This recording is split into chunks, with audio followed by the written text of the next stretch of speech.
chico me decían chame. Pero es chamé porque no es chamé porque en definitiva es una adaptación argentina de un nombre sirio. Entonces es Sham, pero la E existe, no es Sham, es Chamé.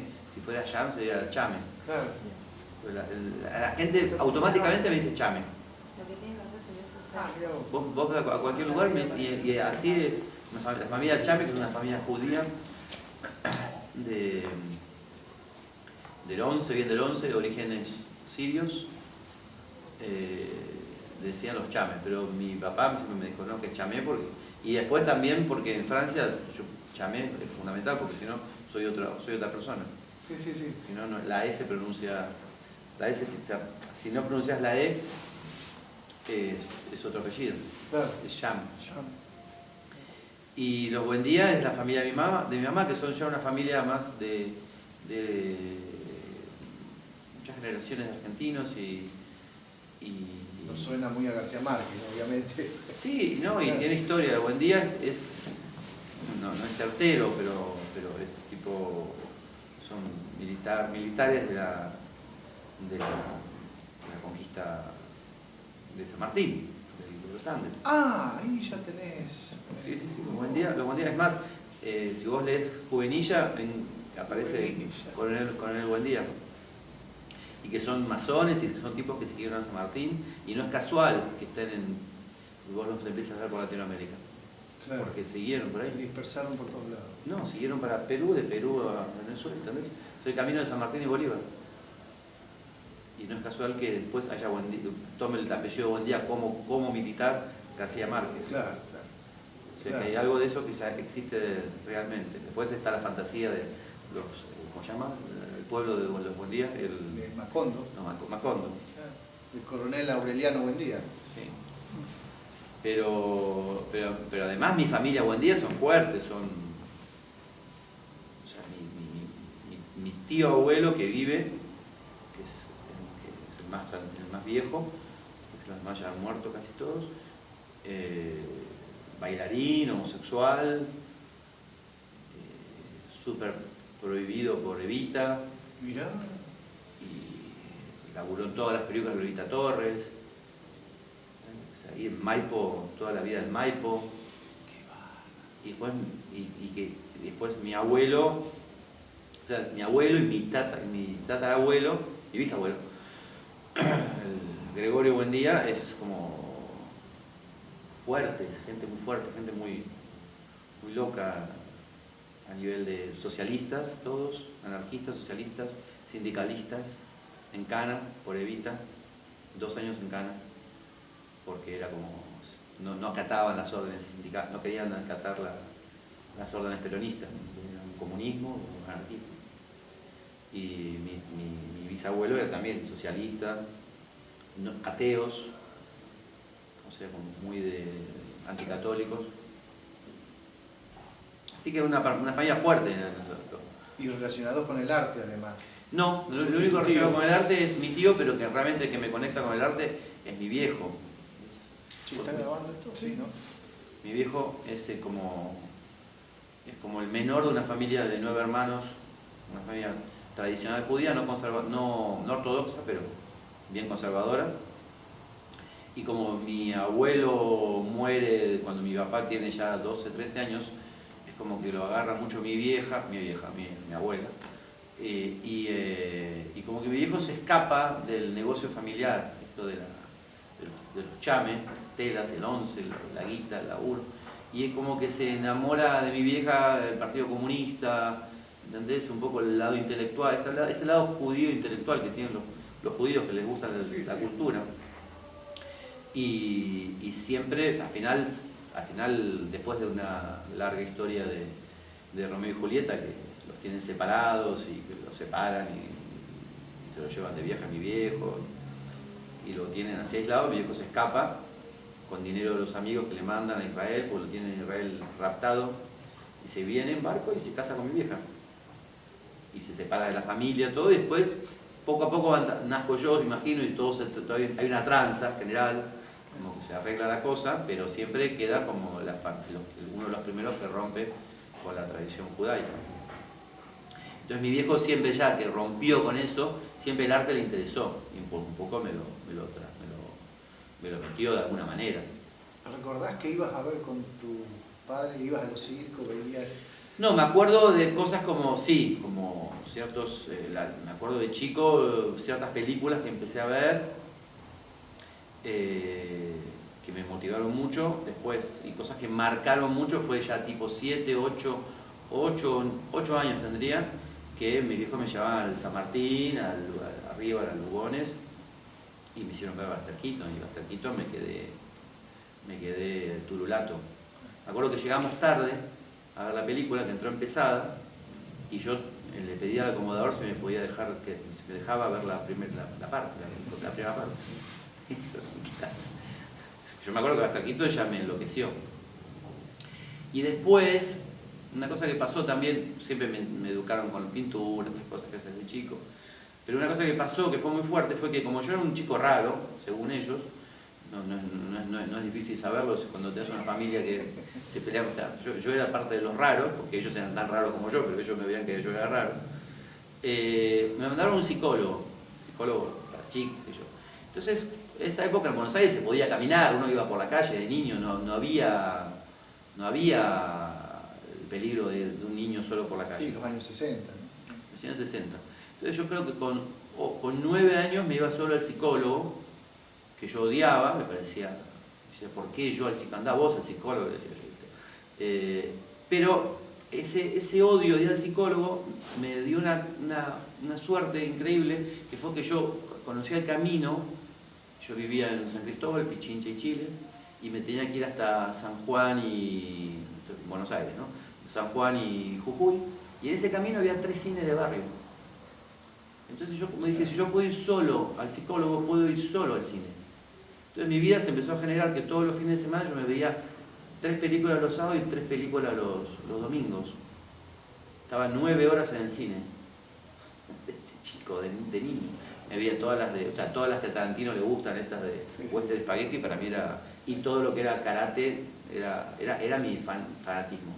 Y poco a poco empiezo a caer sobre Pierre Richard, sobre Luis de Funès, que es lo que a mí me empieza a picar fuerte. Después viene Les Luthiers, que es como que de repente, muy chico, tenés 11 años y escuchás a Les Luthiers 2 años, no entendés de qué se ríe la gente, pero te reís igual. Y Les Luthiers marca mucho en mí. Y después ya el paso se genera porque, estando en la dictadura militar, estoy buscando qué hacer y de repente veo algo que me sorprende completamente, que es la película de Mel Brooks, la de que es muda, y aparece Marcel Marceau, y que hace la marcha contra el viento, y que es el mismo que habla en la película, además, porque él busca actores para cine mudo, entonces es todo cine mudo, y de repente dice, llamamos a Marcel Marceau, y entonces él lo llama, suena el teléfono, y entra Marceau y se abre la ventana y hace toda la marcha, hace pip toda la marcha contra el viento, toda la marcha contra el viento, y de repente levanta el teléfono, entonces le dice él en mudo, dice, ¿quiere trabajar en mi película? Y Marceau es el mismo que habla de la película y dice, no. Y esa imagen me pegó.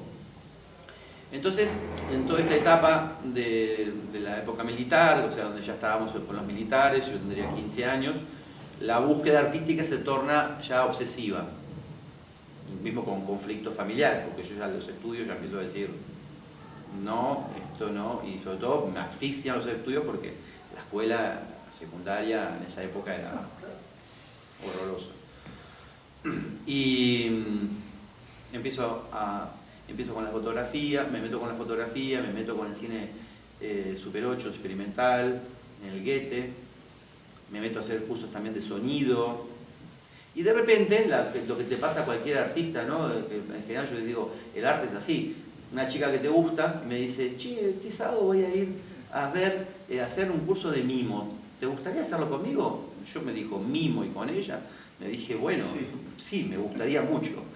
Y me anoté en el curso de mimo, y la chica fue un día y nunca más fue. Y yo ya estoy todavía en el curso de mimo hace ya 35 años. Si la volviste a ver, le dijiste algo, mirá. Sí, nos hemos visto con el tiempo. Yo siempre le he dicho, gracias a vos, Pero digamos que en ese curso de mimo que voy a la escuela de Elizondo, me encuentro con, tal vez con una persona que cambia mi vida, que es Omar Viola. Y Omar Viola es el profesor de mimo. Omar era un gran maestro de mimo, que después Omar Viola será el creador del paracultural. Y él mismo me toma cariño rápido porque ve mis aplicaciones. Esta cosa cuando ves un chico joven que está súper aplicado, ¿no? Entonces cuando lo ves eso, enseguida al otro, ¿viste? Y yo tenía mucha admiración por Omar porque era muy inteligente pedagógicamente, era como que te daba ejemplos, hablaba como más filosóficamente que la cosa del maestro, ¿no? Y una humildad y una... Y yo lo pienso ahora y él tenía 24 años, Omar, y yo tenía 16, entonces, 17, ¿no? Entonces, claro, vos lo ves como un viejo, un gran maestro, y él estaba empezando a dar clases también. Y en poco tiempo yo andaba mucho por la calle Corrientes, esa época andábamos por la calle Corrientes, volvíamos por la calle Corrientes, y me lo encuentro a Omar con su compañera, que eran parte de la compañía de Elizondo. Entonces me dicen, ¿qué tal? Y digo, no, estoy buscando laburo, porque no tengo laburo, y la verdad que la escuela ya no la aguanto más, no quiero ir más a la escuela, qué sé yo. Me dice, ¿a vos te gustaría participar como asistente de dirección de Elizondo? Le digo, sí. Entonces fue Omar también que me metió, a los días me llama, y me acuerdo mi primera entrada el 2 de agosto de 1978 al Teatro Margarita Xirgu, y que vi lo que era un teatro, ¿no? Esa oscuridad rara cuando uno entra a un teatro, ¿no? Esas cosas oscuras, gente ensayando al fondo. Sí. Y me fascinó. Y afuera hay un montón de luz, y ahí de golpe... Y estás en la oscuridad, y afuera es verano, y ahí estás en un tiempo... Y me fascinó esa cueva, esa protección del mundo externo. Y ya con Elizondo se quedó muy contento porque joven, viste, así tenaz y aquello, y aprendí un montón con Elizondo. Aprendí el teatro con Elizondo. Aprendí mimo en la escuela, pero la verdad es que aprendí el teatro con Elizondo. Quiere decir que al ser asistente de dirección, esta luz, el par, ponerla, sacarla, las patas, cómo se ata una cuerda de parrilla, el nudo marinero. El oficio, ¿no? El oficio. Y siempre estando ahí en grandes teatros. Y empezamos a hacer estos espectáculos rarísimos, yo como asistente al comienzo y después muy rápidamente como actor de la compañía. O sea, también de esta época militar, entonces ¿qué hacíamos con Elizondo? Ensayábamos 8 o 10 horas por día, porque no había nada que hacer afuera.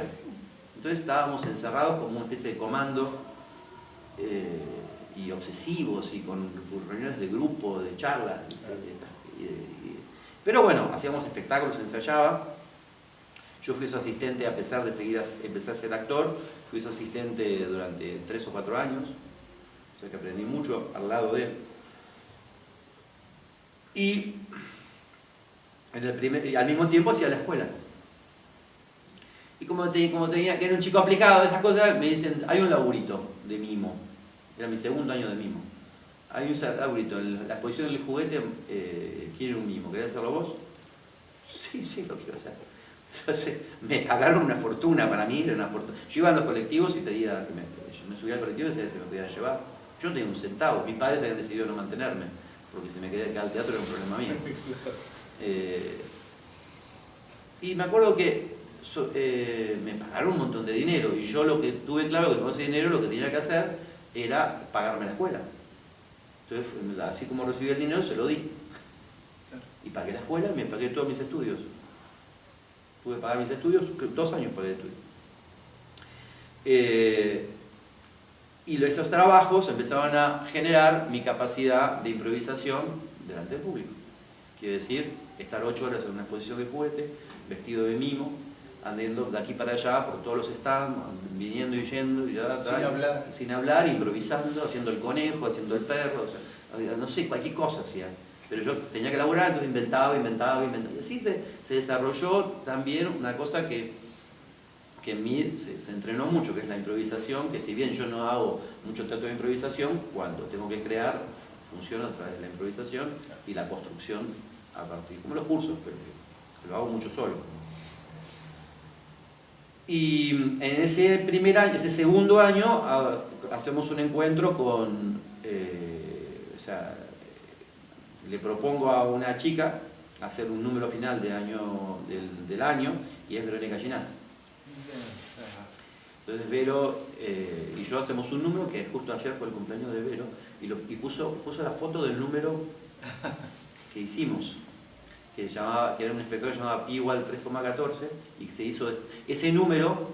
Fue muy fuerte el armario, gustó tanto, y como Elizondo veníamos con prohibiciones, todo lo que se creaba, que era como ultra vanguardia, hacíamos espectáculos en bolas todo el tiempo y cosas raras, hacíamos autohipnosis, hacíamos autohipnosis para movernos, no nos interesaba hacer mimos, nos interesaba hacer cosas raras con el cuerpo. ¿Y qué llegaba? ¿Llegaban y les prohibían y les decían no? Bueno, ¿cómo era eso? No, bueno, en la época los espectáculos llegaron a durar un mes más o menos. Quiere decir que la censura iba y iba otro censor, porque no era político, era abstracto, no había ni erotismo, no había... ¿Por eso qué censuraban? Censuraban el espectáculo.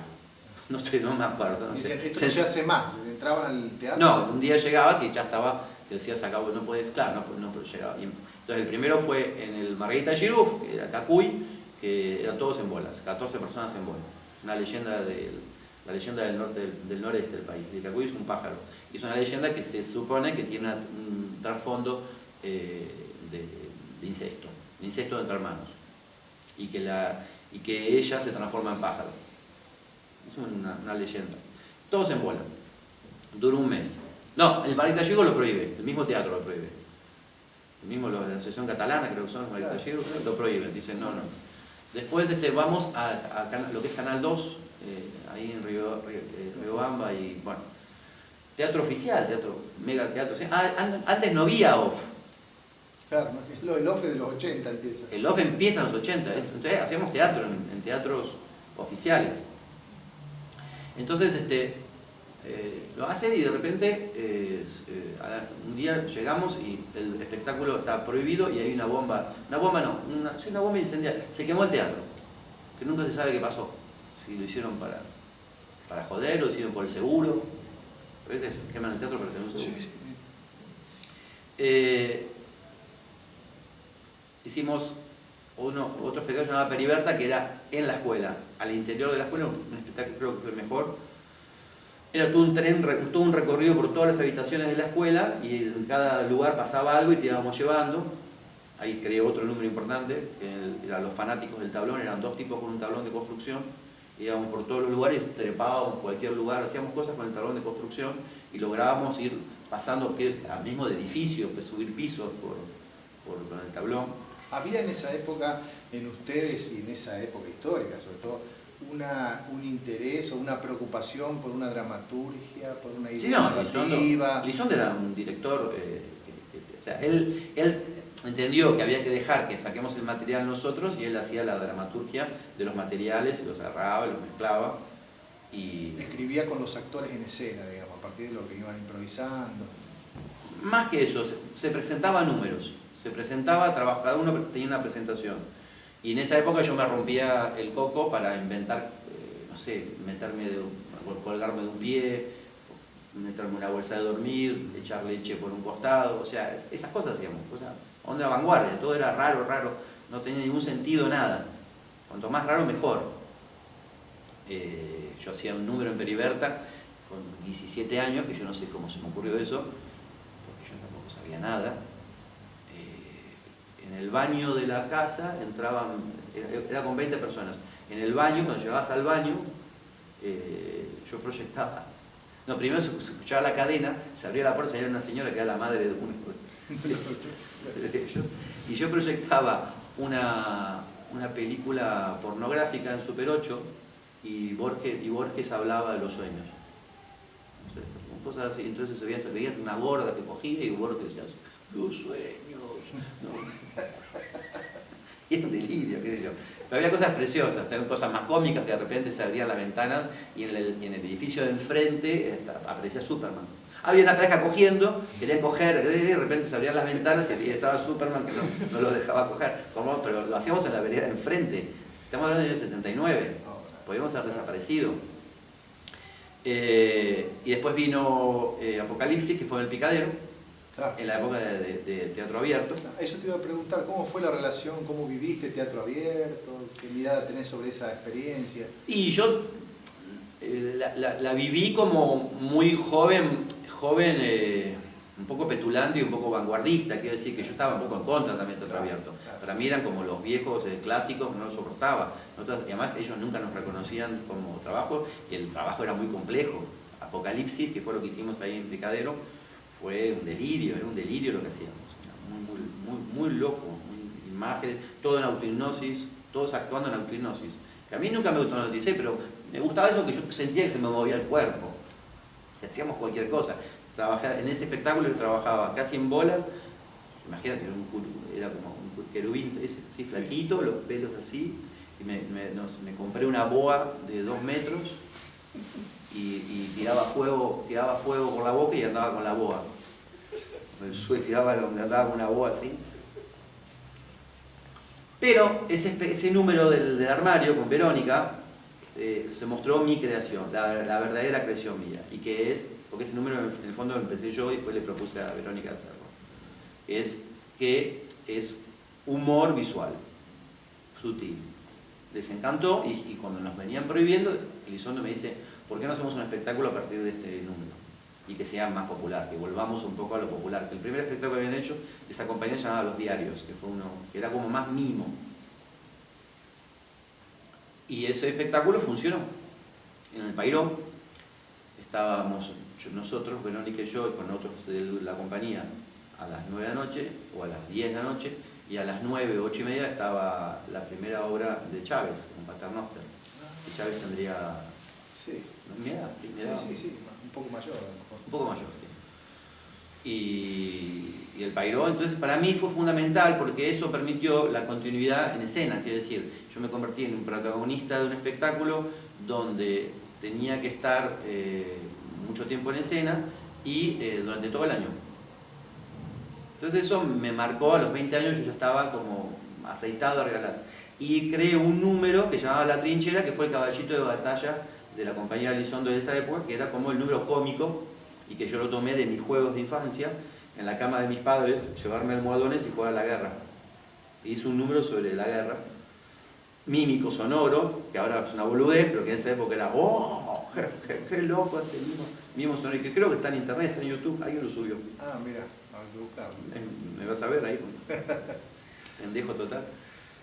Y después ya vino otro más, Vox, vino en Viajes a Europa, y la compañía era una compañía de locos, quiero decir, un grupo de 10 a 15 a 20 personas, porque cambiábamos, claro, porque él metía gente, y eso era muy práctico, metía gente, no hacía elite, los alumnos que le gustaban los metían en la compañía, pero era muy posesivo, un verdadero director posesivo, ¿entendés? Y que más tomaba la locura de The Crew, quiere decir que él le gustaba The Crew y entonces se ponía tan loco como The Crew, pero de otra manera. ¿tus y lo que quiero decir es que lo que pasó es que se fue acercando la etapa democrática y el grupo ya eclosionaba, ya había peleas, nos agarramos a piñas alguna vez, o sea, nos agarramos a piñas en la reunión del grupo, éramos una secta. Y cuando la afuera dejó de ser tan agresivo, tan peligroso, empezó... Se diluyó. Y yo me acuerdo que lo que me pasó fue que en el año 83-84, en el verano, me voy de vacaciones a Villa Gesell y como estoy sin un mango, decido, como lo hago en las exposiciones del juguete, en la exposición Renault y todas las publicidades que yo hago, que improviso, salir a la calle a improvisar. Y se arma una increíble que es social, que es el teatro de calle, que no existía en Argentina, que todavía nadie había, o sea, todavía éramos muy pocos grupos, grupos no, 3 o 4 personas que actuábamos en la calle, y fue en el verano de la democracia. Entonces volví muy fortalecido de mi propio, de mí, quiere decir que ya la sensación grupal no iba, era la sensación de que yo además necesitaba como afirmar otras cosas y que me di cuenta que ya podía empezar a hablar un poco y que me di cuenta también que, bueno, que estaba muy entrenado para hacer cosas de otro tipo, que tenía que ver más con el humor que con una cosa tan rara y loca, que a mí siempre me gustó la vanguardia. ¿Y ahí aparece el clown ya? La idea de... No, el clown ya aparece en mí desde la trinchera. Ah, La trinchera es el clown que empieza a aparecer, que la gente, yo la primera vez que hago este número lo hago y la gente se parte el culo de risa. Y yo me quedo así, diciendo, ¿de qué se rían? ¿No? Como la conciencia de... No, yo nunca estudié, el clown fue para mí la confirmación de lo que yo ya hacía. Entonces me quedo colgado ahí, empiezo ahí y alguien me dice, hay unos cursos de clown, ¿dónde te venís? Vamos. Y ahí me encuentro con gente que ya había visto, como Batato, que lo había visto en otras ocasiones, que nos encontrábamos, que nos conocíamos de los medios, de los lugares. Igual Batato no era famoso para nada, era mozo. Me acuerdo que hicimos una fiesta con Katia Aleman, estaba las Baby Quickers, Vivi Tella, estaba Melingo, estaba Marchabán, que siempre he estado con la Marchabán en miles de lugares. Y Batato era el mozo del lugar. Era el mozo. No me lo imagino de ninguna manera. Otra vez me acuerdo que en una época me peleé con mis viejos, tipo 83, 82, me peleé con mis viejos, me tuve un colectivo y me lo encuentro a Batato. Y dice, ¿estás cara de mí? No, me estoy yendo de mi casa, me peleé. Bueno, venite a mi casa, me dice. Entonces nos encontramos ahí en lo de Cristina Moreira. Y bueno, fue como no solamente confirmar lo que yo quería hacer, sino además encontrarme con mis hermanos. Claro. Entonces, en menos de un mes se armó el Club de Clown. Se armó enseguida porque era como muy nos atraíamos mucho. ¿Y cuál era para ustedes? Porque para nosotros casi como que, bueno, toda la tradición, o por lo menos esta cosa fuerte del clown comienza en esos años con ustedes y otros grupos. ¿Cuál era para ustedes, tan jóvenes, las referencias que tenían del clown? ¿Había algo? Lo que pasa es que, de verdad que, o sea, por un lado había gente que cayó, pero toda la gente de Elizondo, o sea, también se empezó a separar. Entonces, la compañía Elizondo es muy importante lo que generó antes. Así que al separarse de Elizondo, empieza a aparecer las Gambas al Ajillo, empieza a aparecer el Paracultural, empiezan a aparecer otros grupos, Pista 4, empiezan a aparecer, porque las Gambas al Ajillo, Pista 4. Entonces hay que entender que de ahí se generó muchas cosas. Pero bueno, me quedé con eso, perdóname. No, esto simplemente es porque una de las cosas que después queríamos preguntarte es si cómo se organizan ustedes, o si había alguna referencia, digamos, había alguna referencia del clown, más allá de la experiencia con Elizondo, más específicamente del clown, tenían una referencia, no sé si de Europa o de la propia tradición argentina. No, pero el clown lo trae a Argentina, lo trae Cristina Moreira, de la mano de Philippe Gaulier, de que ella estudia con Philippe Gaulier, y si bien Cristina nunca ha sido una clown, siempre ha sido una buena maestra. Entonces ella tomó la técnica de Philippe y ella lo hace como Philippe, pero la diferencia es que Philippe Gaulier es un bufón que se burla de todo el mundo y es un plato, y Cristina, que es una maestra de escuela y es como todo así, ella hace lo mismo, pero parece todo serio, entonces es como una maestra de verdad. Y además era muy divertido. Entonces, lo que pasa es que cuando se arma lo del Club del Clown, lo que nos encontramos es que Guillermo, como Batato, como Hernán Gené y yo, teníamos 7, 8 años de experiencia detrás. Hernán con el padre, Guille hace mucho con Guillermo trabajaba mucho con hijo Calígula, ¿cómo se llama? El de comedia musical. Cibrián. Batato hace mucho con Cibrián también, y también hace mucho con Gasalla. Trabaja para Gasalla mucho. No sabía que conseguir bien. Sí. Guillermo hizo Calígula y hacía el caballo, hacía unas cosas increíbles. Nos veíamos siempre, nos cruzábamos. O sea que venían trabajando hace 5, 6, 7 años, yo tal vez un poquito más que ellos. Hernán más porque tiene al padre ahí que lo tuvo de no sé qué edad trabajando. Y entonces es un grupo que con 24 años tiene una experiencia muy fuerte detrás. Entonces, ¿pero se juntaban a investigar a ustedes o ya con la idea de concebir espectáculos? No, la idea era hacer espectáculos. Directamente. Hacer espectáculos y ya. La idea era eso. Entonces, al comienzo queríamos producir un espectáculo, pero no teníamos dinero y dijimos, bueno, yo sé trabajar en la calle, vamos a la calle. Y fuimos a Plaza de Francia. Y de ahí, no sé quién llegó primero, si Chacobachi o nosotros. Claro. Chacobachi era mi asistente en Elizondo. Chacobachi era Elizondo también. Era mi asistente. Yo era asistente de dirección principal y Chacobachi y otros eran asistentes de dirección. Y entonces ahí empezó en el 84 la Plaza Francia, y que fue el motor de dinero para nosotros. Improvisábamos, hacíamos números que habíamos inventado. Y siempre tuvimos un espectáculo de Club de Clowns, un espectáculo que nunca fue formal, que se llamaba Super Rutina 75, que eran todos los números que habíamos inventado en los cursos de clown, que los hacíamos en la plaza, que hacíamos así, y que eran una cantidad de números increíbles que teníamos que al final nunca se presentaron como espectáculo. Se juntó el dinero y nos pusimos a ensayar Arturo, que la quería dirigir Hernán, el rey Arturo. Y vamos a Ricardo Rojas, que era como un chiquero. Abajo del escenario había, pero no sé, mierda y ratas por todas partes, y lo limpiamos todo y hicimos Arturo, y ya se llenó, había una cola que daba vuelta a la esquina, no sé cómo, se generó un boca en boca delirante, y de ahí en más no paró más. De ahí en más fueron 7 o 8 años de tener sala llena y de tener... Hubo una relación muy fuerte de los primeros años de la democracia con el espíritu, el campo poético del clown. Nosotros inclusive acá en Rosario, en otros lados también, si bien heredamos o veíamos los coletazos de eso, hubo como una... Un poquito de agua. ¿Querés tomar un café? No, agua, un poquito de agua para que no se me seque la boca. En mi mochila hay agua. Yo le traigo. Hay como nos queda como una identificación muy fuerte también. Que el clown en esa época... muy fuerte del comienzo de la democracia con algo del campo poético. No, lo que pasó fue que... Gracias. Lo que pasó fue que... Gracias.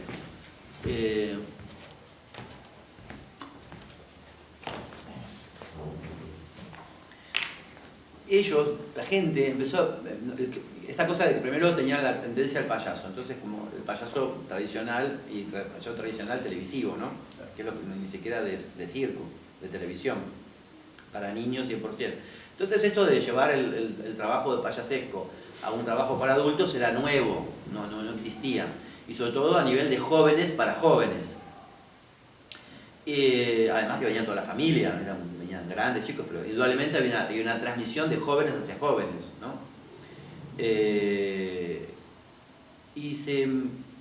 Y lo que pasa es que la gente empieza a verlo como posmoderno. Y nosotros nos parecía ridículo que no digan que éramos posmodernos. ¿Y qué veían ellos en posmoderno? Veían que lo que pasaba era que en esos años, 84, 85, la temática general eran los desaparecidos. La temática general era el nunca más, el no olvidar, el dolor que surgía. Entonces, 6 tipos que se están cagando de risa de la vida y que son felices, genera una cosa para el futuro, ¿entendés? Como una esperanza increíble. Y el clown generó eso, como una esperanza de vida y de decir, basta de llorar el pasado, vamos a ir hacia adelante. Hay algo de eso, que fue como un himno de libertad, de respiro, de color. Y ahí empieza toda esta onda ochentosa, colorida, y los nuevos peinados, los raros peinados nuevos. ¿Y vos cuándo dijiste, bueno, sí, también quiero ser maestro de actuación, docente? ¿Cuándo te diste cuenta que también...? No, es muy rápido. O sea, yo empecé, ojo, en la época de mimo, los 7 o 8 años de mimo, yo no me sentía pedagogo para nada. Me propusieron muchas veces dar clases en la escuela, y yo no lo sentía. Yo sentía que yo no tenía la capacidad para enseñar. Y me acuerdo que Mar Viola alguna vez me invitó a la escuela de niños, y yo le decía, mira, la verdad, yo no puedo intelectualizar. Me dice, no te das problema, ya vas a poder intelectualizar. Yo me acuerdo que no podía, que dar clases no era lo mío. Y de repente con el clown, ya en el año, o sea, empecé en el 84 y en el 87, de repente le digo a Guillermo, che, yo creo que tengo que hacer un curso, porque también tengo que comer de algo, porque tengo que estructurar un poco algo, tengo que tener un trabajo más, y no sé. Entonces con Guille me ayudó, porque Guille ya había empezado a dar clases justo, no sé, 2 cursos ya, había hecho un curso, entonces me ayudó a estructurar la clase, decimos, a ver, claro, está este ejercicio, y voy y lo hago, mentí, dije, no, soy profesor de clown, mentí, ¿no? Mentira. O sea, empezaba. Y me sorprendió que mi lado actor funcionaba con mi lado profesor. Quiere decir que yo no hacía lo que hago ahora de tanta devolución, pero sin embargo yo movilizaba como actor desde atrás al actor que está adelante y generaba hechos concretos de clown, es decir, pasaban cosas concretas. Y la gente se daba vuelta y empezaba a actuar. Entonces me sorprendió mucho esa capacidad que yo tenía, yo no la sabía. Y entonces después, entre la necesidad económica y descubrir que me gustaba mucho hacerlo, porque me la pasaba bomba y me divertía muchísimo, se empezó a generar esta cosa de trabajar cada vez más como profesor. Y después, cuando me tengo que ir a Europa, cuando me quedo en Europa y me encuentro sin trabajo y me encuentro y sin el club de clown y empezar de cero otra vez, y con una edad que ya no es los 20 años, sino con los 30, la pedagogía fue un elemento que tuve que sufrir y amar. Sufrir porque me sentía muy frustrado de no poder actuar, y el profesor le dio mucha confianza. Primero aprendí mucho de mí como profesor, porque ahí tuve que trabajar mucho como profe, viajando por todas partes, dando clases. Y el profesor le dio confianza al director, que venía siendo siempre, pero que no me animaba a ponerme el título. Yo siempre dirigí dentro del club de clown, siempre dirigí en todas partes, siempre dirigía, siempre estaba diciendo, no, pero hacerlo así, así, así, claro, y esto hacerlo así, así, así, acá hay que cortar esto, pero yo no ponía mi nombre, yo estaba dentro del grupo.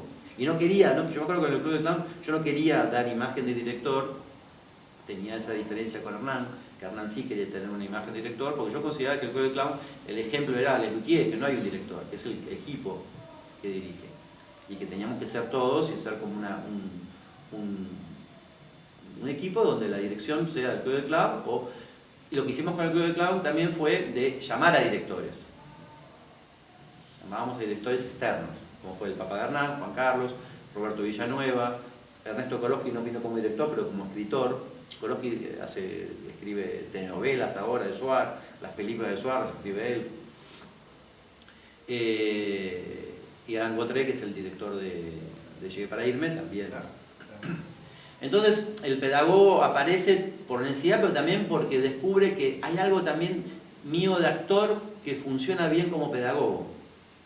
Como que actúo desde otro lugar. Lo que nunca haría en escena lo hago como pedagogo, que me convierto en clown blanco. Dejo de ser Augusto y me convierto en clown blanco. Y me encanta como mandonear y decir tonterías. Y es muy divertido. ¿Cómo fue que te quedaste en Europa? ¿Qué descubriste ahí? Entonces después con el club de clown empezamos con las giras, y en una de las giras a Europa el grupo ya está bastante en crisis, ya estamos ahí, como que ya nosotros éramos muy fuertes porque éramos muy creativos, hicimos un espectáculo a 2 por año, se inventaba, se actuaba mucho, se trabajaba intensiva, no hacíamos ensayos una vez por semana, ensayábamos 2-3 meses todos los días y ya está, hasta sacarlo. Entonces había también tensiones entre nosotros, había una gran amistad, un gran amor, pero también mucha tensión porque éramos muy fuertes y éramos 6 tipos muy fuertes en escena.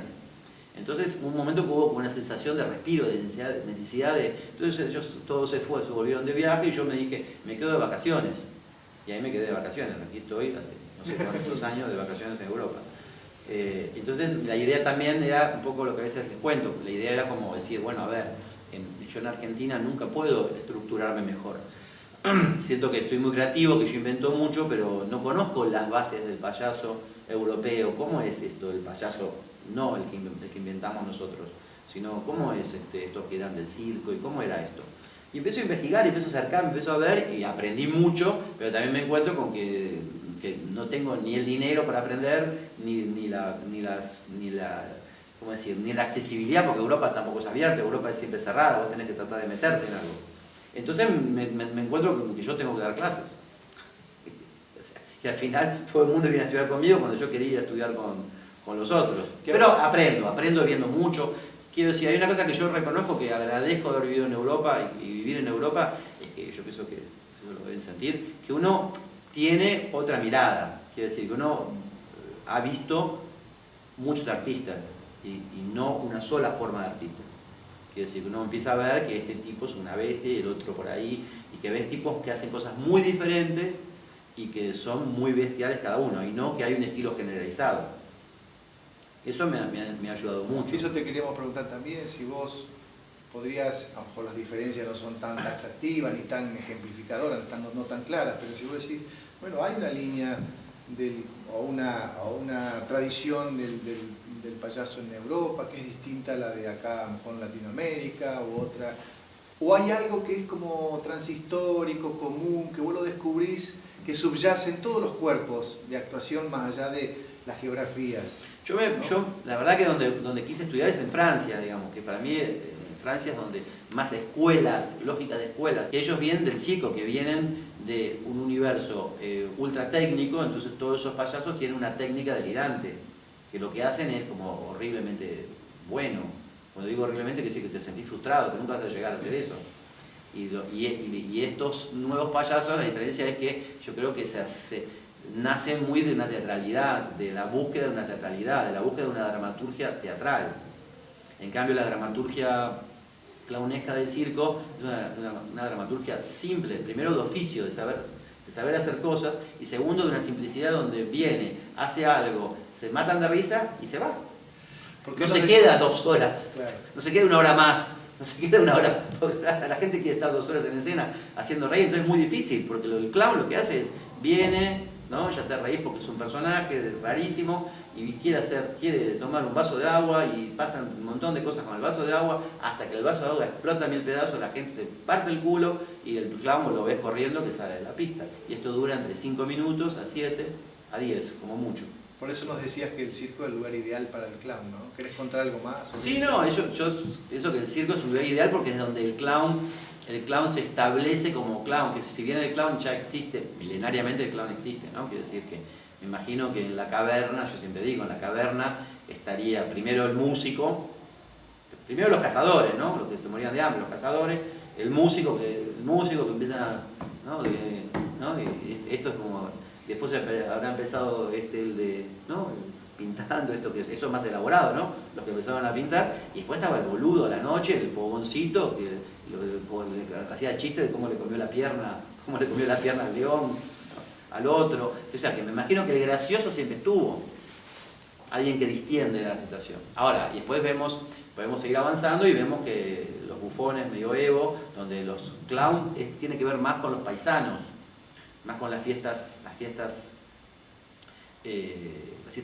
paganas, las fiestas paisanas de la harina y los borrachos, el rústico, que aparece después en Shakespeare, que en Shakespeare aparece clown, y cuando aparece un clown en Shakespeare uno lo lee como el personaje más sonzón, más tonto, más pavo, rústico, más de pueblo, y lento, porque también aparece el bufón y el loco, y el bufón es más como otra cosa, es el rápido mentalmente, filosófico. Un capítulo especial para que nos hables del bufón, ¿no? También.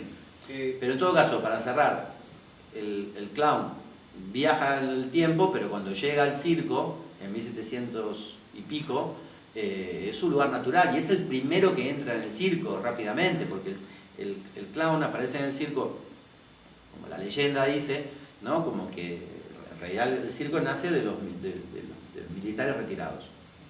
Nace de los militares retirados que tienen demostraciones de caballo. Porque si vos ves la pista del circo, es para el caballo. Es una pista de caballo. O sea, es justo el diámetro de donde se entrena un caballo. Entonces, hace falta alguien que te tenga el caballo.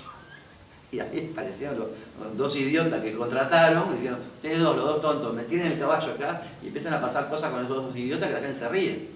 Y después se empiezan a incorporar más los genios del circo. Pero en el circo el clown encuentra su lugar, porque el clown es como viene para que los números se cambien, viene porque hay que cambiar la jaula de leones, entonces es un lugar donde la gente lo está esperando porque tiene un contraste con esos genios enorme, y como las acciones no son constantes, son cortas, lo extrañás, cuando vuelve te lo amás. Después vemos que toda esta gente empieza a desarrollarse en el varieté americano, el varieté europeo, que son gente que hace cosas increíbles, y de ahí va al cine. El cine se desarrolla hasta que lo mata el cine hablado, y ahí es increíble, es la época de oro. Es decir, que el circo genera grandes artistas que van al varieté, y del varieté van al cine mudo. Y después se desperdiga y queda el circo tradicional. En el circo tradicional este payaso empieza poco a poco, en los años, sobre todo a partir de los 50, 60 del siglo pasado, Empieza como a repetir las rutinas, pero sin la identidad de un clown con una identidad interna, porque esos payasos, uno ve a Chaplin, tiene una identidad, uno ve a Keaton, tiene una identidad. Uno empieza a ver que hay payasos que dejan de tener identidad y son como una maqueta, y hacen un número sin identidad. Y ahí es cuando el clown muere, en los años 60, 70, y justo renace, de alguna manera, en la escuela de Lecoq, es Pierre Villain, el compañero de Philippe Gaulier, que lleva una nariz de clown a la escuela de Lecoq y dice, yo tengo ganas de trabajar sobre esto. Y empiezan a investigar, y ahí Lecoq se da cuenta que el clown, tal cual lo estamos investigando, es interesantísimo por esta cosa de la humanidad del payaso, esta cosa de trabajar sobre las fallas humanas, pero que la gran dificultad técnica del clown ahora es que quiere estar en el teatro 1 hora y pico. Entonces hay un problema técnico enorme de dramaturgia, de cómo el payaso va a sostener un espectáculo que no tiene un texto ni una situación determinada, con una tensión dramática que hay que desarrollar, con tonterías y con cosas y más, que además el clown se mete en las escuelas de teatro, se mete de alguna manera en el teatro, quiero decir, o sea que deja el circo, quiere decir, deja las habilidades que el clown puede hacer, como músico, acróbata, etc.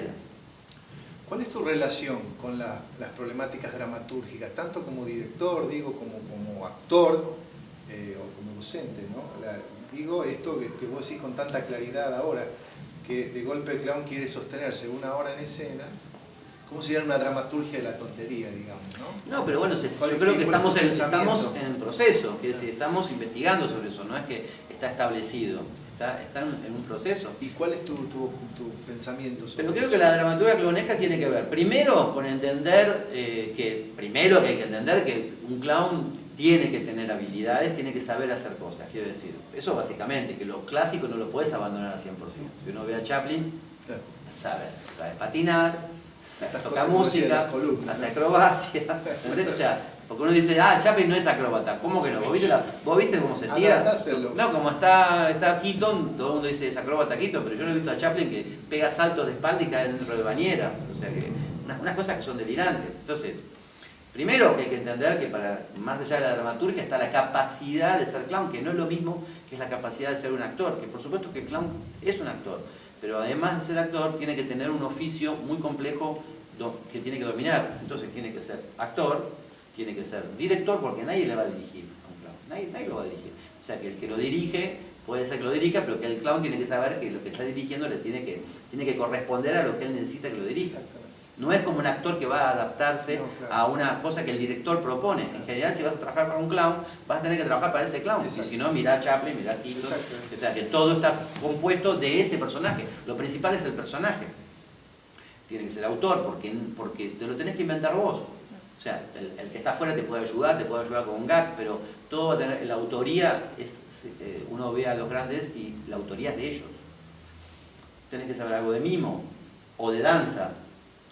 Tu cuerpo lo tenés que mover correctamente, tenés que tener una habilidad física, tenés que ser acróbata, porque tu cuerpo tiene que estar por el suelo, por el aire en un momento, y por más que parezca viejito, ¿no? Como Grock, que parece viejito, y de repente se pega un salto arriba de una silla, está arriba de una silla, o sea, quiere decir de que eso es sorprendente. Tenés que ser músico, porque no solamente por una cuestión de que es lindo tocar música, sino también porque además tenés una capacidad de tempo, de cómo llevas el espectáculo a nivel de tiempo. Y finalmente, siempre un clown, en general, si es bueno y es de los que trascienden, en general es productor de sus cosas, se autoproduce. Entonces, esas son las cosas clásicas del payaso. Ahora hay que ver qué sería esta dramaturgia moderna. Entonces nos encontramos con una identidad clásica, que es la dramaturgia más antigua, donde hay que crear tensiones dramáticas con actos, con acciones determinadas. Si yo me subo a una silla y me puedo matar, podemos generar 3 horas de cómo hago para no bajarme la silla. Y el espectador está atentos a esa dramaturgia. También tenemos otros puntos dramáticos, que es el lado poético del payaso, quiere decir, de a dónde viaja ese payaso internamente y qué imágenes me genera, que es parte de la dramaturgia, que es una dramaturgia más poética que lineal o narrativa. Y que en el payaso moderno existe muchísimo. O sea que siempre podés como romper con que la dramaturgia no es la historia del pobre hombre que se perdió. Eso es como, bueno, eso es como un trazo que nos permite, una línea, un objetivo general que nos permite ir contando. Pero después la dramaturgia es todo lo que los números que vas a componer y que vas a trabajar para que después ese número se enganche con este número y que este número se engancha con esto y todos están unidos y no se ven que son números. Hay uniones que no se ven ningún tipo de número. Eso es un poco lo que yo fui aprendiendo de cómo generar este tipo de dramaturgia que tenés que entender que no pasa por el diálogo de un texto teatral. Y que una de las principales pautas que tenés que tener es de intentar renunciar a explicar lo que estás haciendo. A que el texto no diga nada de lo que el público tiene que entender. El público tiene que entender las cosas a través de lo que ve y se hace y no a través de lo que se dice. Eso es un lenguaje clownesco. Si el público entiende a través de lo que se dice, es un lenguaje más teatral. Quiere decir, hay un diálogo y como el teatro argentino ahora, que a los 30 o 40 minutos decís, ahora me doy cuenta que... ¿no? Y dice, ahora sí, pero es a través del texto, no te enterás a través de la acción. El texto es acción, lógicamente, el texto hacia la acción, pero quiero decir, es el texto el que revela el código. Y en el trabajo clownesco, en este tipo de teatro, es la acción y lo que se hace lo que revela el código. Y si no, mira una película de Chaplin, la vas a entender. ¿Por qué no nos contás de este concepto del cual siempre nos decís, que tiene que ver con el sentido trágico? Sí, porque digamos que el hecho de trabajar el clown, estamos hablando de un personaje que de alguna manera convive y acepta sus errores, que vive en un mundo erróneo, vive cagándola. Y esto es cómico para la gente y es trágico para el personaje. Quiero decir, a los personajes clownescos no les va bien. Pueden tener un final feliz, como no, eso según como cada uno le guste. Chaplin no termina bien. Termina bien porque él es positivo. Cuanto más positivo es, más trágico es. Quiere decir, él sigue adelante a pesar de que le va mal. Y esto te causa todavía más dolor.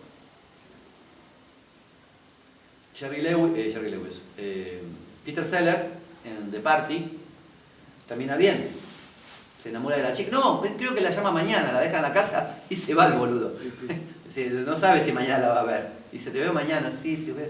Nosotros la terminamos bien. Nosotros la terminamos pero bien. Lo que vive ese personaje en la fiesta inolvidable es horroroso. Y yo cada vez que la veo me río, y cada vez que la veo y me río me angustio. Porque digo, esto es terrible lo que está pasando con este tipo.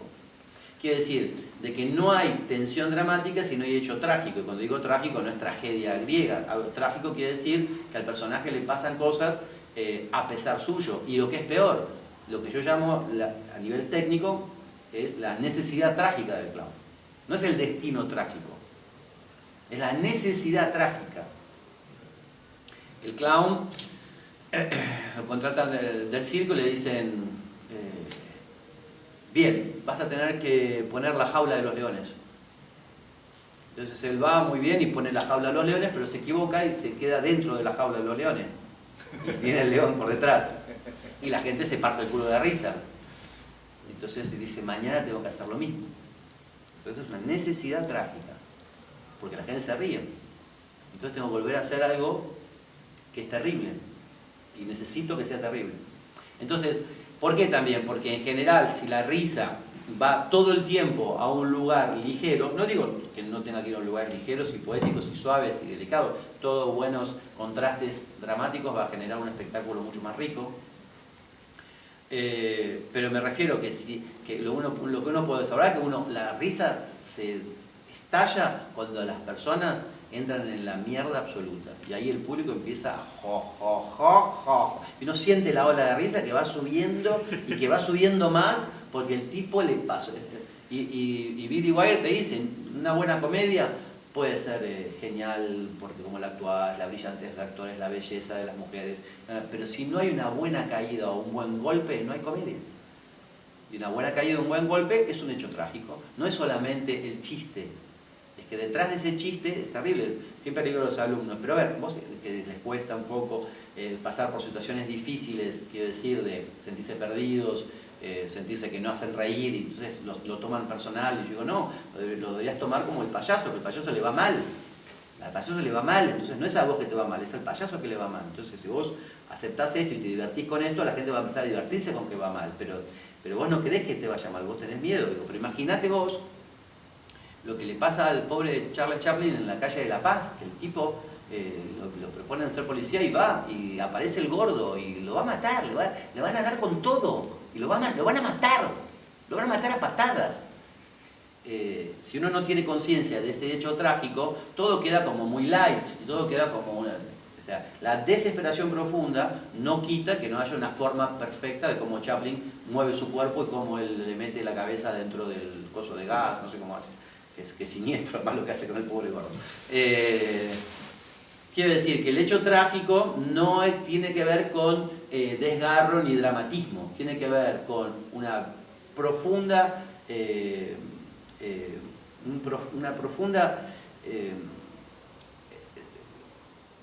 experiencia horripilante que se convierte en un acto bello para la gente y armónico. Un actor clownesco tiene siempre toda su vida un mismo clown. Uno podría decir, la forma de decirlo, estoy condenado a este clown toda mi vida, es un único clown. Yo no lo diría con esas palabras, digamos que o sea, no creo que uno está condenado toda su vida a un mismo clown. Creo que es como decir, yo estoy condenado a ser la misma persona toda la vida, y creo que sí, estoy condenado a ser quien soy toda la vida, de esta vida por lo menos.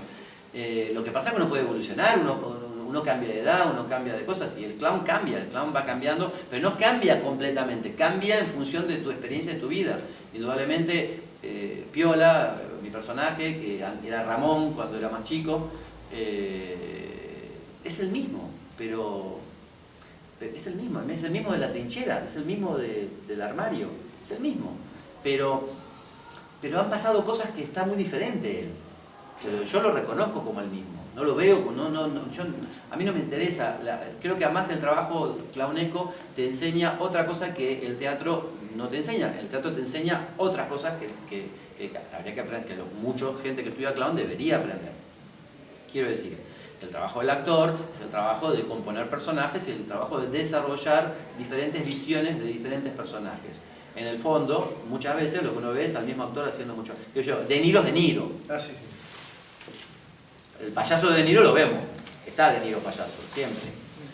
En cambio, el trabajo de clown es un trabajo sobre la renuncia de la multiplicidad, es la renuncia, es el trabajo sobre la simplicidad y sobre la pobreza absoluta, donde con mucho menos tenés que contar algo mucho más rico. Lo interesante del trabajo de clown es que con nada podés crear un mundo. Y no haciendo demasiado contar nada.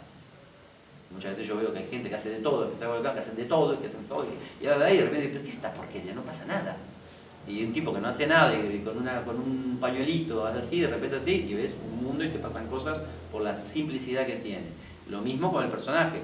El personaje no hay que tener la pretensión de decir, porque yo tengo 8 clowns, porque yo tengo tantos clowns, porque yo soy muy creativo y tengo muchas ideas.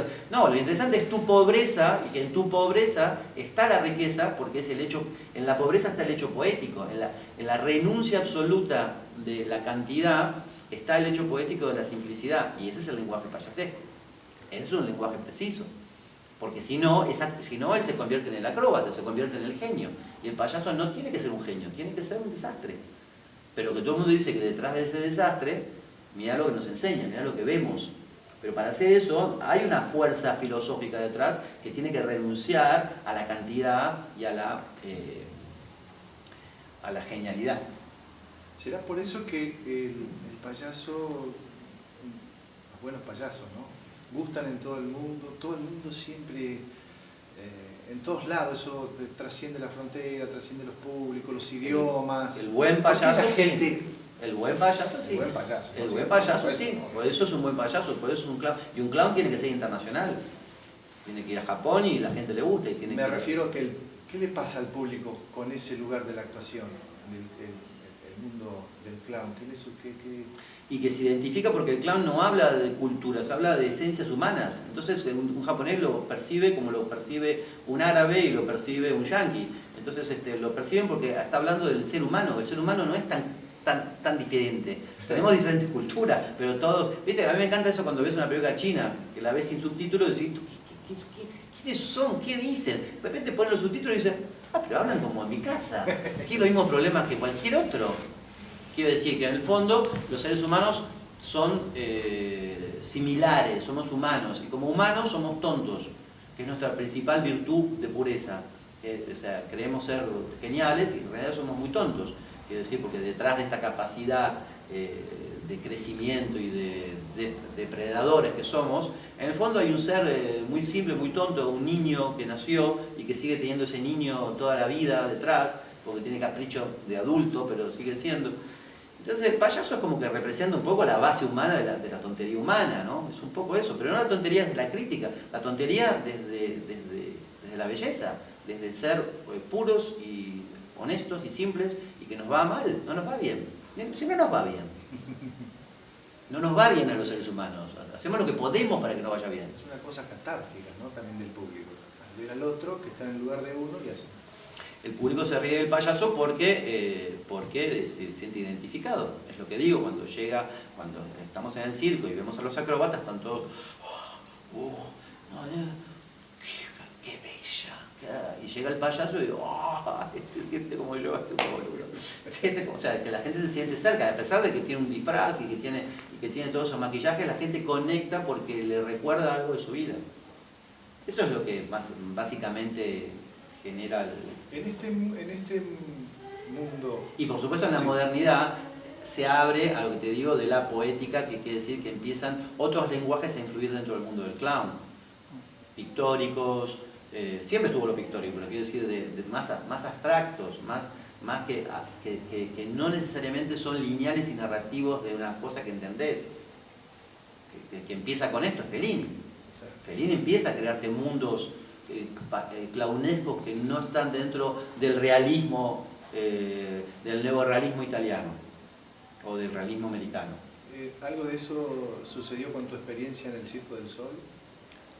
¿O eran no, sí, el número que yo hacía es un número muy clásico, muy clásico, excepcionalmente, porque en general el Circo del Sol busca cosas más modernas, más estéticas. Este era un número de 3 payasos. Payaso, tú y todo, y así, tipo, bien clásico. Y por clásico, poético. Pero bueno, el Circo Soleil es otro tema, es como una empresa particular, una multinacional generadora de espectáculos y con una identidad muy particular, o sea que tiene su propia estética, que además le cuesta mucho cambiarla. Pero que creo que no están ellos en una investigación poética sobre el clown, están sobre todo sobre una espectacularidad de trabajos para impactar al mundo. Y que el clown tiene muchas dificultades dentro del Circo del Soleil. O sea, en general los circos tienen muchas dificultades con los payasos, en general, porque el payaso rompe la estructura del circo. Entonces, por más de que sea muy divertido, cuando llega un momento y te está desestructurando el espectáculo, vos tenés miedo que no va a funcionar, que esto, lo otro. Entonces tienen miedo del tiempo que dura. El número de acrobacia dura esto y el número de clown a veces se le pasan 2 minutos. ¿Qué hiciste? Los 2 minutos, te fuiste 2 minutos. Vienen así con el reloj diciéndote. Lo popular a veces no va de la mano del refinamiento. ¿Cómo es eso? Y lo popular a veces puede ser grosero y puede ser grotesco y la gente se ríe, pero el productor dice, no, yo no quiero que mi circo se haga esto. ¿No? O sea, no te olvides, somos artistas populares y que vienen del pueblo, o sea que realmente no es arte subvencionado el payaso. Quiero decir, no es un arte... el arte subvencionado estaba en las cortes y el arte popular, los saltimbanquis, iban a la plaza del mercado a luchar contra el mercador, al que vendía la vaca, para ver si el dinero se lo daban a él o se lo daban a que compre la vaca. La gente se quedaba ahí riéndose y decía, esto está muy bueno, le pago esto. Quiero decir, siempre estuvo más cerca del pueblo y por lo tanto la comicidad siempre ha estado mal vista en relación al drama. Siempre el drama se ha visto de manera más con más respeto que la comicidad, porque se la ve chabacana la comicidad. Después hay que ver quiénes son los grandes cómicos y uno puede decir una vez más que nunca nos sacaremos la imagen de Charles Chaplin como lo más grande tal vez de... O sea, al final después aparecen estos genios, ¿no? Pero quiero decir de que en general sí, el humor va más al pueblo, es más chabacano. Y entonces, tu relación con Otelo, con semejante texto de Shakespeare, contanos de eso. Y eso porque ya en los últimos años del Club de Clown yo ya empiezo, también porque es Juan Carlos Gené que me influye un poco teatralmente. Entonces yo ya empiezo a empezar a amar el teatro, a leer textos. Yo empecé muy tarde, yo vengo del mimo al clown y del clown al teatro. Entonces empecé como recién a los 27 años a leer a Shakespeare, empecé a leer textos de teatro y a entusiasmarme y a ver. Entonces ya lo primero que hice fue Macbeth. Fue lo primero que hice, creo que está en YouTube, da vuelta por ahí. Que es la historia del teatro universal del clown. Yo me ocupé de la parte isabelina y hice Macbeth en 10 minutos.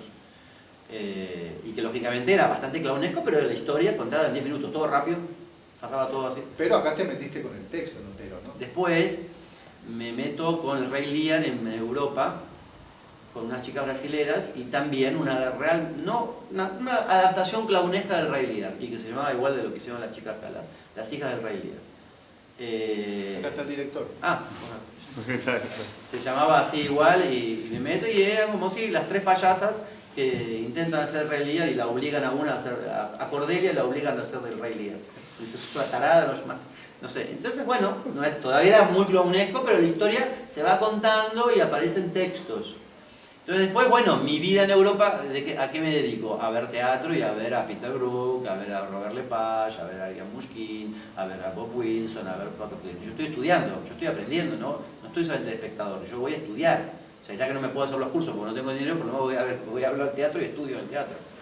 Entonces empiezo a ver que ellos hacen textos clásicos de una manera inusual, que no es una manera clásica. O sea, Bob Wilson hace un Shakespeare, o Orlando, me acuerdo, con Isabel Huppert, y todo así. Y vos decís, esto se hace así. Y Peter Brook en su aspecto vacío, con nada, y cada vez menos, y cuenta la historia. Y Mushkin con grandes movimientos escénicos, de gente mucho más física. Y empiezo a darme cuenta que mi trabajo clownesco puede aportar algo a esta teatralidad. Que se empezó a dar cuenta que si yo hago un Shakespeare no adaptado a clown, sino que el clown se adapta a Shakespeare, es decir, se lo mete en secreto, o sea, no se ve al clown, se ve a un personaje, pero el actor es clown. Genera una fuerza que se relaciona, que está en la historia del texto, y está el texto, pero también hay como rupturas al interior, entre el adentro y el afuera, que genera más cercanía al espectador también con respecto al texto. Le permite acercarse más al texto.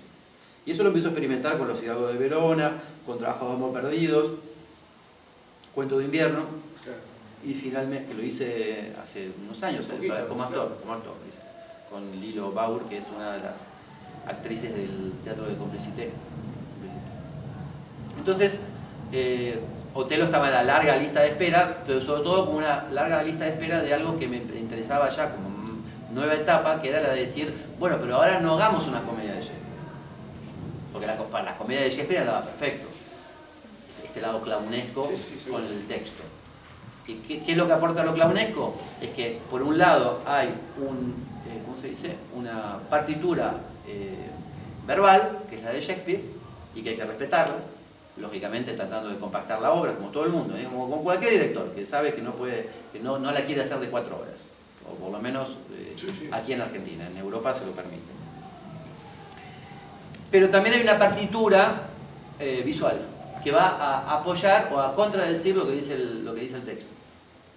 Quiere decir que estamos diciendo una cosa y haciendo algo que se está viendo y que es visual. Todo lo que se dice también se ve.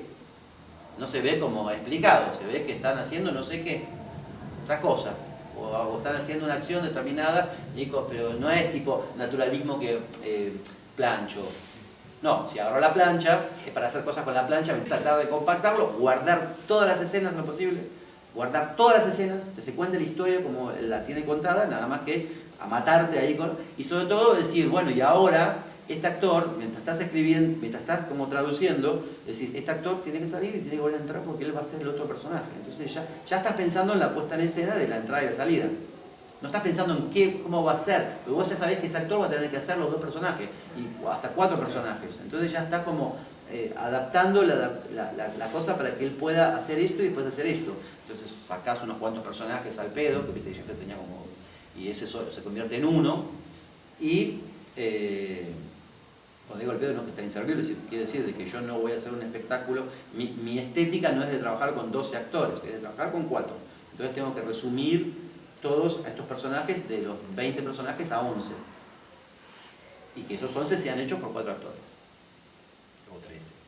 Entonces, después me encuentro con el espacio, me encuentro con el clown, quiere decir, el espacio y los objetos teatrales. ¿Con qué voy a trabajar? ¿Cuál es el objeto? Porque, o sea, necesito un espacio y elementos de juego. Entonces descubrí unos cubos de madera, una sombrilla, yo me voy a los lugares industriales a buscar cosas, me voy a ICI, ¿entendés? Esos lugares, y empiezo a investigar materiales, entonces digo, esto está bueno, telas, entonces empiezo a trabajar como materias, y entonces lo llevo todas esas materias, cuando vez que ya tengo todo, llevo esas materias y digo, jueguen, y jueguen, y están ahí jugando 2 o 3 días, viendo, y yo voy diciendo, marcarle esto, ¿verdad? Entonces digo, esto me sirve para esta escena, esto me sirve para esta escena, esto me sirve para esta escena. Entonces voy construyendo una visual, física, objeto y texto, y al mismo tiempo que van practicando ellos el texto, que les cuesta muchísimo, les cuesta horrores. Y después lucho con ellos para que no se vayan a la mierda cuando se van a la mierda. Pero quiero decir, que no empiecen a decir cualquier cosa. Yo digo, mira, si vos vas a decir más cualquier cosa que Shakespeare, va a dejar de ser Shakespeare, y la gente que le gusta el teatro va a decir que esto es demasiado payasesco. Y la gente, y si vos haces todo teatro, la gente que ama al clown y que le gusta divertirse va a decir, qué aburrido. O sea, vas a tener que encontrar un equilibrio. Entonces todos los chistes que vas a inventar, las posibilidades de ruptura que vas a inventar, tienen que estar conectados con la situación. Tiene que ser una lógica de situación, y no algo que el chiste no tenga nada que ver con la situación. Eso en general ha sido. Y es insoportable porque yo marco todo. Yo marco todo. No marco nada en mi mente. Los veo improvisar y después construyo. Construyo con la improvisación y voy diciendo el texto. Aquí, ahora este que hiciste aquí, mientras estás diciendo ese texto, haces este acá, pones. Entonces es una partitura que cada noche se repite, digamos. Una partitura que es como una columna vertebral que es inamovible, y que el actor, el día que actúa mal, el espectáculo funciona. Donde no está apoyado en el nivel actoral, está apoyado en todas las acciones. Entonces, cuando las acciones son sólidas y están bien en el tiempo, lo actoral sale. Lo actoral sale bien porque están en el buen tiempo, porque están en el tempo perfecto. No están ni retrasados ni avanzados. Hablamos un poco del bufón. Bueno. ¿Cómo llegaste, cómo llegó a vos todo ese universo, todo ese... Lo que quieras contarnos, después te hacemos algunas preguntas. El bufón yo creo que lo genera es Philippe Gaulier, quien genera el bufón. Philippe Gaulier, que en la misma época que Pierre Villain están en la escuela de Lecoq, genera el bufón porque él es un bufón en persona. Si bien la gente lo conoce como los cursos de clown de Philippe Gaulier en Europa, y todos los extranjeros van a estudiar con Philippe Gaulier, los franceses no estudian con él, solamente estudian los extranjeros, que es una escuela, además las clases son en inglés en Francia. Philippe creó el bufón de alguna manera, lo estructuró de alguna manera, un curso determinado, y a mí me influenció inmediatamente, porque yo me sentí rápidamente, me di cuenta que no solamente soy un clown, sino que también soy un bufón. Porque tengo parte de la trascendencia, o sea, soy parte de una cadena milenaria de cómicos. O sea, yo me siento parte de una cadena, y la cadena sirve para transmisión. Es transmisión, no es más que eso. Algo así como que enseguida percibí que el bufón me va por las venas, que la maldad, la ironía, y más siendo argentino todavía, ¿no? En Europa, entonces, porque también en Europa toda la gente es muy educada y muy correcta, a veces tenés ganas de mandarlos a la mierda, tenés ganas de decirle, pero pará, reíte un poco, sé un poco irónico. O sea, muchas veces yo sufría mucho en Europa, sobre todo en Francia, hacer un chiste de doble sentido y que la gente no lo entendía. Me decían, no, pará, no, me decían, pero no es un chiste, boludo, es un chiste. Y eso que nos contabas, que es interesantísimo, ¿no? Algo que puedas contar, yo creo que el bufón está en las antípodas y en diagonal en las antípodas al clown, ¿no? Sí, entonces, bueno, pero digamos que a partir de que Philippe genera Lecoq estructura un curso de bufón, y es Lecoq que plantea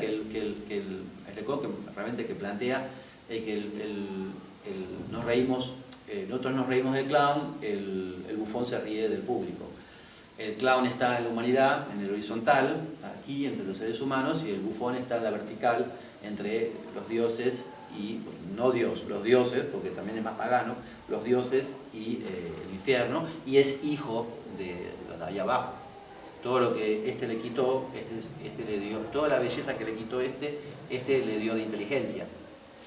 Entonces, podemos decir que los bufones existen en un momento determinado realmente como comicidad en el medioevo, entre el 800 y el 1400. Hay toda una cosa que se desarrolla con bufones en Europa, donde están el bufón del rey, que es un tipo ultra cómico que tiene una capacidad y un tipo mordaz que puede hacer reír al rey y sobre todo joder a la corte para que el rey esté bien tranquilo dominando a la corte.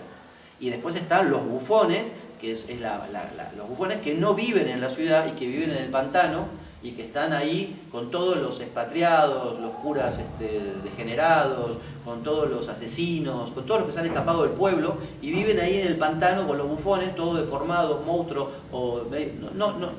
tiene que ver con la deformación y que la gente los rechaza de la sociedad y que hacen fiestas y hacen parodias de la gente del pueblo.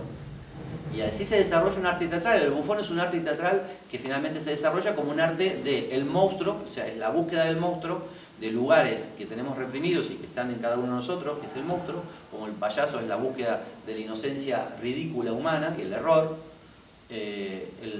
La búsqueda del bufón es la búsqueda del monstruo, que todos tenemos un monstruo. Y el monstruo te aseguro que si uno lo excita un poquito, abre la puerta y sale así, pero no lo tiene reprimido, lo tiene reprimidito, bien guardadito.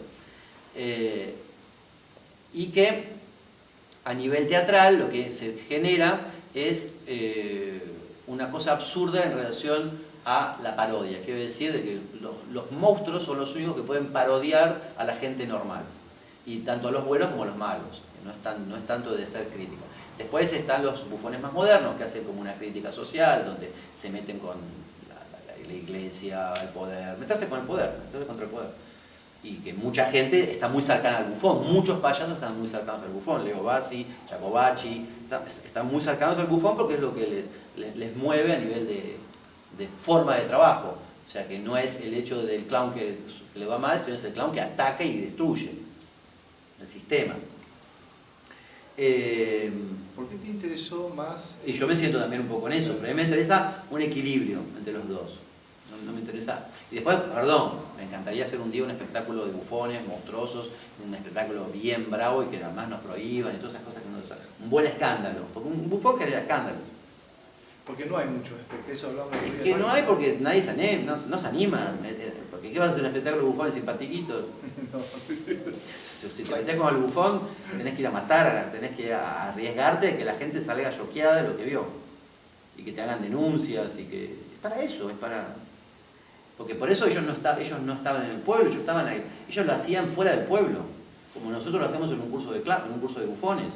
Es como estamos encerrados y estamos burlándonos de Dios y María Santísima con nombre y apellido, conocidos. Sí, y te he visto decir, cerrá la puerta.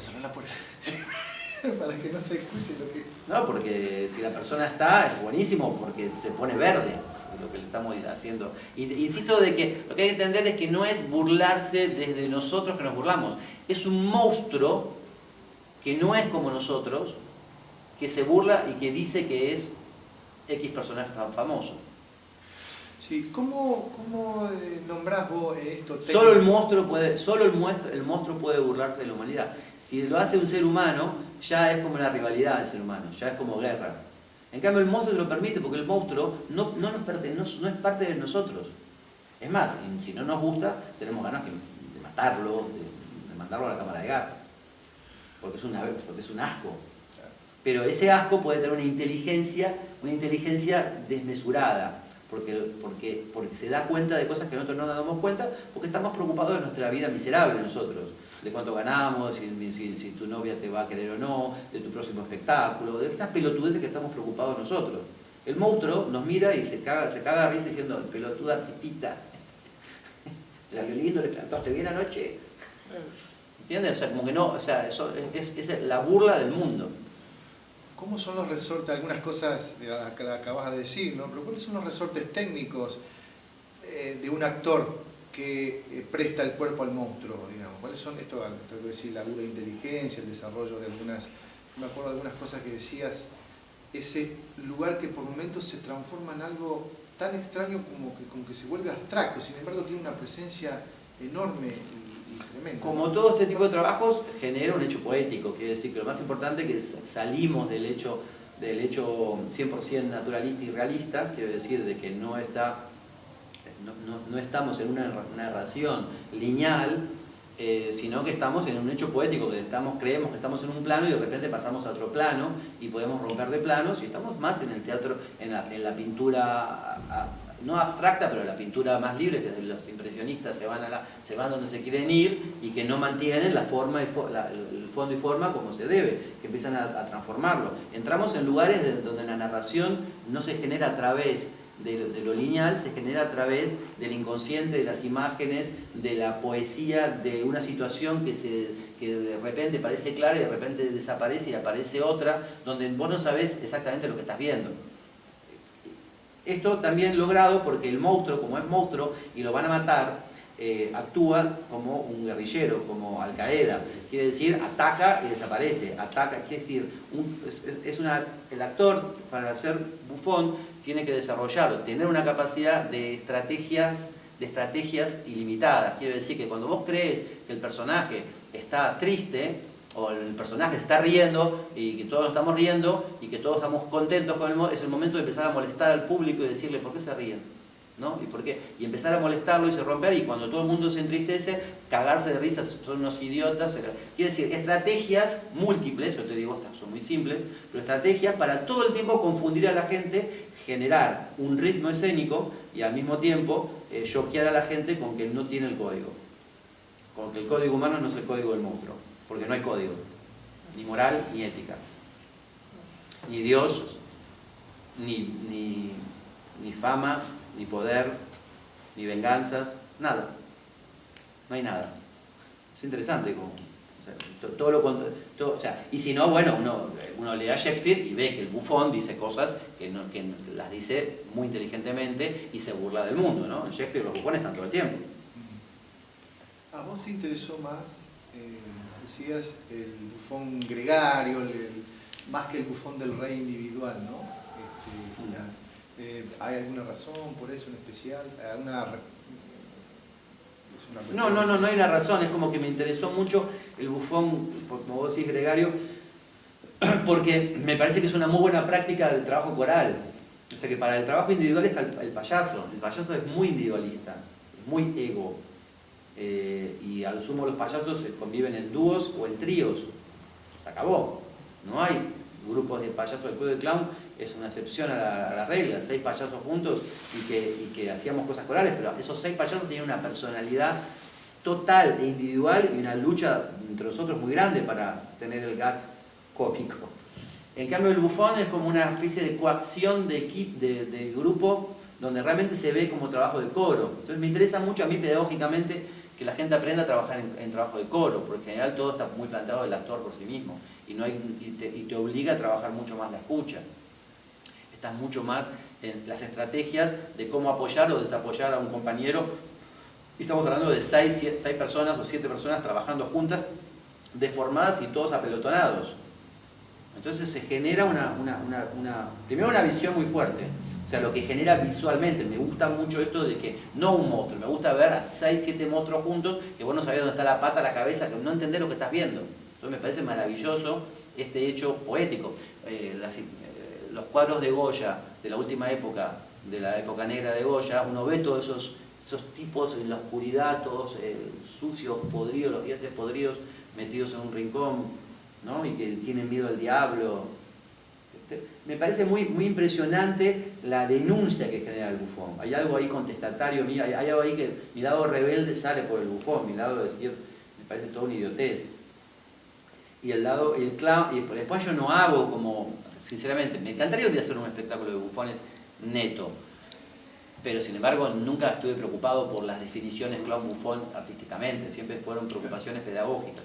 Quiero decir que después me parece que la gente hace un espectáculo que tiene que funcionar porque tiene que emocionar y tiene que generar, y después es una cuestión de lenguajes, que cuán cómodo te sentís en un lenguaje, o cómo utilizas un lenguaje y cómo utilizas otro lenguaje. Quiero decir, me encanta mezclar lenguajes, pero digamos que por eso, más que nada por un hecho pedagógico, y por otro lado, también porque me parece que se puede trabajar el Bufón del Rey, pero tiene que ser como en la época, muy bueno. Es único. El Bufón del Rey es único. Y debería estar el Rey ahí. Y debería estar el Rey, pero el Bufón del Rey es único. Es ese que vos decís, wow, este es el top. Es más, dicen que el Rey, cuando el Bufón se llegaba a morir, se moría de viejo, el tipo se ponía como loco. Y empezaba a poner un cartel en el pueblo diciendo que le traigan un bufón nuevo. Entonces había casting de bufones. Y todos deformados. Había gente que se deformaba para ser bufón. Es interesante esto que a mí me interesó mucho, esto que un día nos dijiste, ¿quieren ver bufones? Mírenlos, ahí en la calle, los mendigos, los que viven afuera del sistema. Pero no es solo un afuera económico, sino algo en los cuerpos y en la cabeza. Dice, mírenlos como miran. Sí, la mirada de la gente de la calle es muy singular, porque te están pidiendo diciendo, por favor, una monedita, y vos decís no, ¿no? Y de repente vos que los ojos ya están en otra, ¿no? Allá con los tipos que te vienen a limpiar el vidrio, dicen, no, tú, gracias, hermanito. ¿Entendés? Ellos no están en nuestro mundo, están en otro mundo. Y otros bufones modernos, todos los enfermos, todas las enfermedades que estamos viviendo, el SIDA, cánceres, todas estas cosas es el mundo de bufones. Mundos horripilantes, mundo que nos da mucho miedo, pero que también es la catarsis del ser humano. Quiere decir, el bufón genera la catarsis, la gran descarga. Son los catalizadores del sistema, son los que hacen que que el pedo salga por ahí, es el culo, ¿sí? Una buena cagadita. Por eso, esto también estos dos conceptos, ¿no? Que el clown, la simetría, y el bufón, la asimetría. Como principios, ¿no? Bien. Desde el cuerpo, ¿no? También, claro. Sí, no hay nada más falso que ver bufones que están de pie y están tranquilos. Y no hay nada más lindo que verlos que se torcieron un poco, ¿no?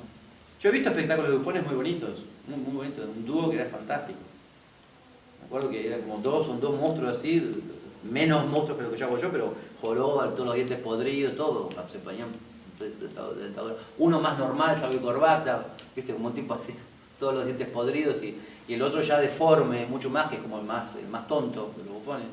Y que de repente nada, hacerlo así en la calle y cortaban Barbies, y el otro lo odiaba y le clavaba cuchillos en la joroba de atrás, y dice, ¿qué me hiciste? Y de repente nada, un bebé que se mete, un niño que pasa, y de repente lo agarran al niño, hacen así, niño de unos meses, lo veo que lo agarran así, lo levantan y dice, ¿de quién es esto?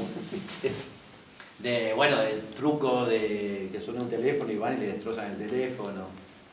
Y después Leo Bassi, que es el que actualmente yo creo que es el representante de los bufones, y él sabe mucho de esto de los bufones. Nada más que es un bufón, el bufón moderno, teatral, no es un bufón que trabaja la monstruosidad externa, sino que trabaja la monstruosidad interna, y sobre todo las cosas, el meterse con temas que joden, que molestan, como la Iglesia Católica, el poder, las crisis financieras, eso, el bufón moderno se mete ahí a fondo, a molestar al sistema, a decirle cosas directas al sistema con poder. Leo Bassi hizo una cosa, me encantó. Leo Bassi, la gente lo conoció en España, es un gran payaso ítalo-americano francés, porque nació en un circo, así que no se sabe dónde nació. Nació en La Carreta. Y sí, él no sabe dónde es, pero habla los 3 idiomas, habla 8 idiomas, no sé. Y Ay,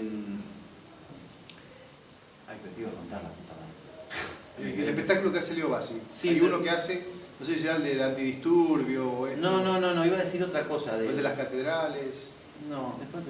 No, todo eso sí que él hace, que él